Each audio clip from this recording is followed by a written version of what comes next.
आज तुम्हारे चुन्नू मास्टर को उठने में हो गई थी देर। देखो 8:30 बज गया था, लेकिन फिर भी अपना सड़ा हुआ थोबड़ा लेकर पहुंच गया सीधे जिम। लेट चाहे जितना भी हो जाऊं, लेकिन जिम जाने की ऐसी आदत लग गई है कि अब छूट ही नहीं पाएगी। क्योंकि बॉडी को अगर फिट रखना है तो जिम जाना बहुत ज़रूरी है। और इसलिए तो देखो ये प्राणी भी यहाँ पर कसरत कर रहा है। इसको भी समझ में आ गया कि जिम करना बहुत ज़रूरी है। आना बाना ताना सब छोड़ करके दबा के एक्सरसाइज करते हैं, क्योंकि अभी आगे और मेहनत करना बहुत बाकी है। और मुझे तो कभी कभी ऐसा लगता है हमारा ये जिम ट्रेनर कहीं शहीद न हो जाए। इतनी ओवर वेटिंग करने की क्या आवश्यकता है। और यहाँ दूध दही सब सही का नारा देकर अंडे का बोझ पंखों के कंधों पर रख कर पहुँच गया सीधे घर।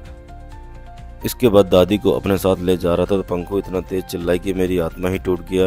और एक पहलवान से हार के आया तो दूसरा पहलवान बिल्कुल तैनात खड़ा ही था। इसके बाद प्रोटीन को ऐसा सेक किया कि पी के मजा ही आ गया। नहा धोकर अपनी गुड्डा रानी के साथ खाना खा लिया, पोजिंग वगैरह देकर सीधे पहुंच गए हम दुकान।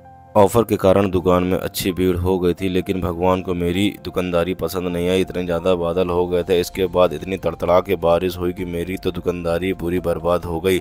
शाम को जब घर पहुंचा तो देखा गर्मा गर्म पकौड़ी बनी थी, जिसको खा के मेरी आत्मा बिल्कुल तृप्त हो गई थी। और बचपन में किसने किसने ये लाइट वाले जूते पहने थे, जल्दी से कमेंट करके बताओ।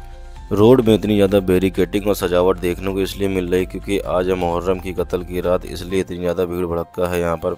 अब मैं देता हूँ अपनी बातों को विराम। बोलो जय सिया राम।